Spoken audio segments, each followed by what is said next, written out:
Hello everyone, welcome to PTD Vinyl World. Today I wanted to do a review of Alice Cooper, Detroit Stories, his album that he released last year. I know it's a little late, but I actually didn't get this till recently. I had this on my list as an album I wanted to get and never saw it on vinyl and didn't bother to look online. Finally, while I was Christmas shopping, I saw it at Best Buy. I saw 2 copies, so I got one for my son and one for myself. And I had not heard anything from it, I believe, except maybe Shut Up and Rock. So I was looking forward to it because it did get some good reviews. But I'm going to give my honest opinion. I got my notes here on all the tracks. And let's get it started. So I believe most of the album's produced by Bob Ezrin. Of course, he produced all of his classic 70s albums. And he also produced Dada from 1983. And several of his albums he's put out in the last 20 years or so. And even when he didn't produce the albums, I believe he's co-produced and or produced tracks here and there and albums recently.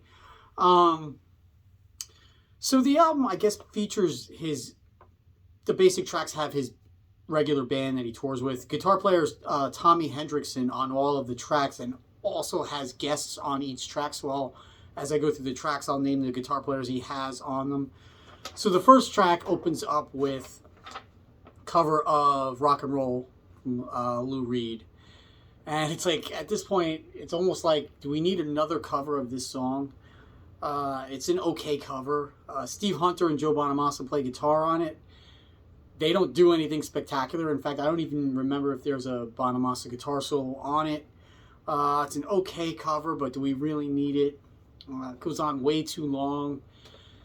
The thing that bothers me most about this album, and I'll talk about it at the end, is he's trying to portray himself as this like Detroit rocker now. He's done this sort of thing in the last 10, 15 years where he's trying to put himself in the same era as like the MC5 and all these bands from Detroit, where Alice Cooper, the original band, was really an LA band.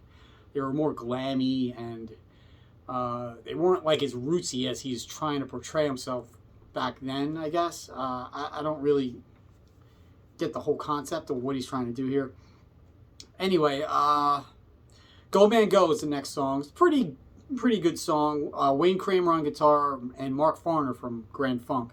Wayne Kramer, of course, from the MC5.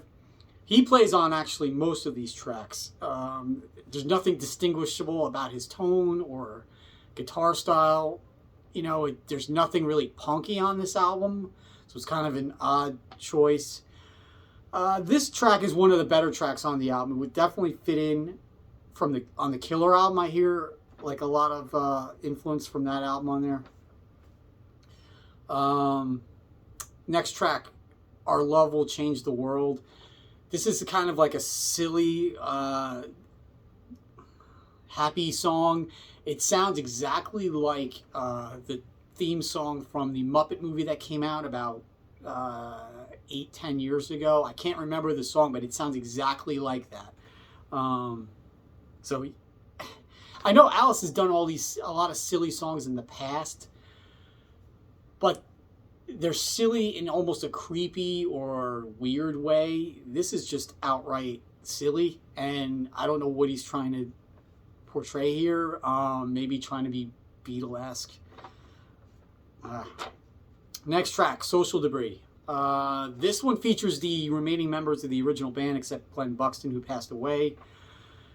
Kind of an okay song. You know, it does have a great guitar solo from Michael Bruce, but the song is just okay. Nothing spectacular. $1,000 High Heel Shoes. Again, Wayne Kramer on guitar. Mid-tempo, sort of a joke song. It's got horns. Sister Sledge sings background.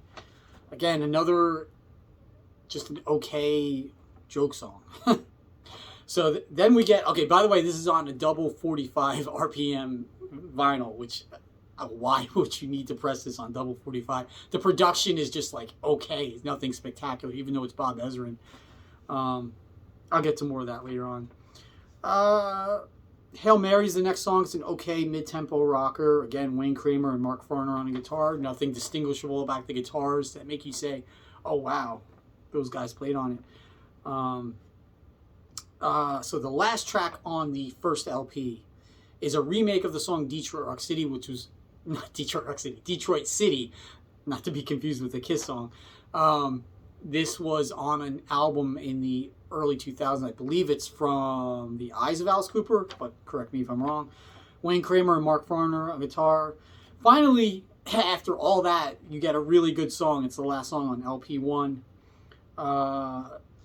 Not sure it's that different than the original, but, you know, like I said, it's one of the better songs on the album and probably fits the theme of the album. All right, so we get to LP2. So before I say anything about the songs, to me, the second LP sounds way better than the first one. I don't know if it's a pressing thing or a production thing or it's just the way these songs were produced, but to me, the second LP sounds way better than the first. I don't know if you've had the same experience or not, but first song, Drunken in Love.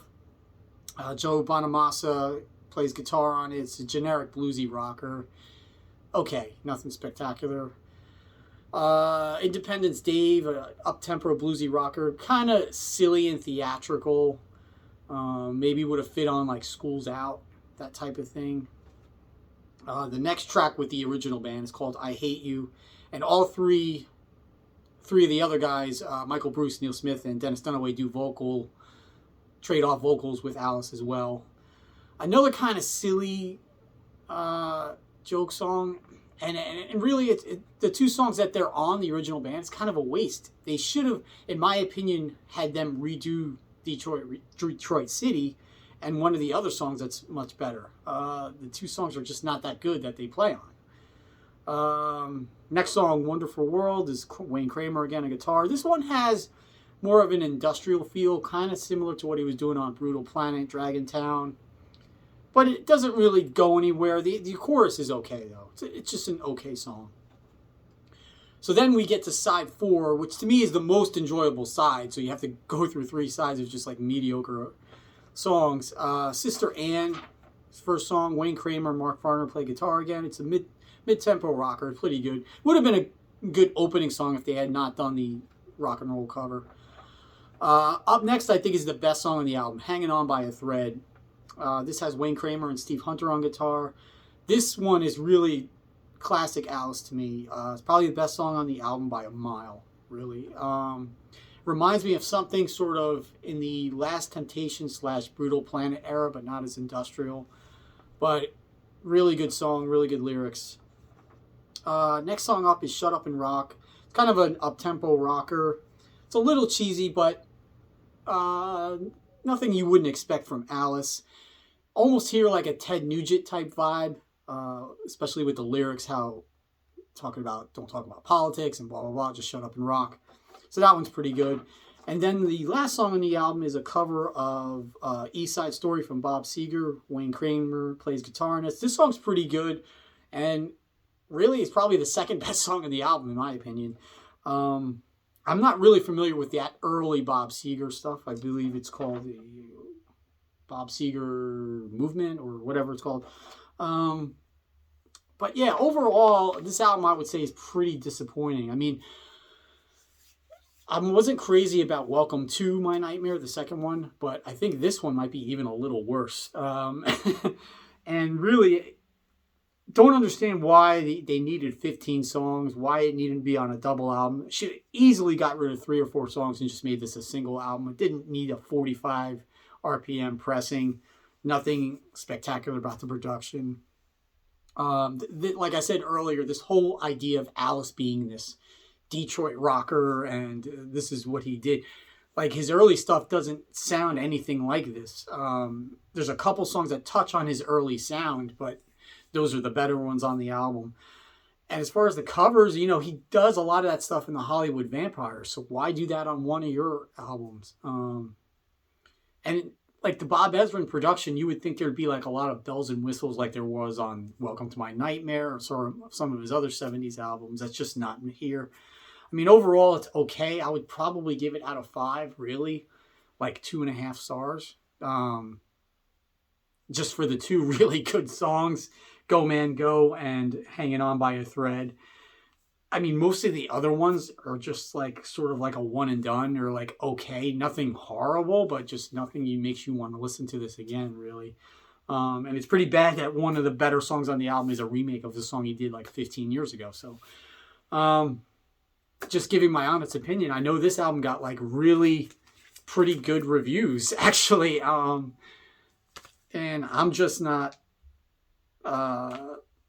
hearing it. And I think this album suffers a lot too, which a lot of classic artists suffer from, is they get to a point where they're still writing and producing really good music, well written, well performed, well good songs, but there's something just missing that was there. Some sort of magic that's just like missing, you know, and it happens to every artist at a certain point. Kiss Monster is a perfect example. All like okay, good songs, but there's nothing there that like grabs you and reminds you of the old days. And it happens to every artist, you know, even like the well-respected ones like Bruce Springsteen. He's been putting out good stuff the last 20 years, but it's just okay and generic, nothing spectacular.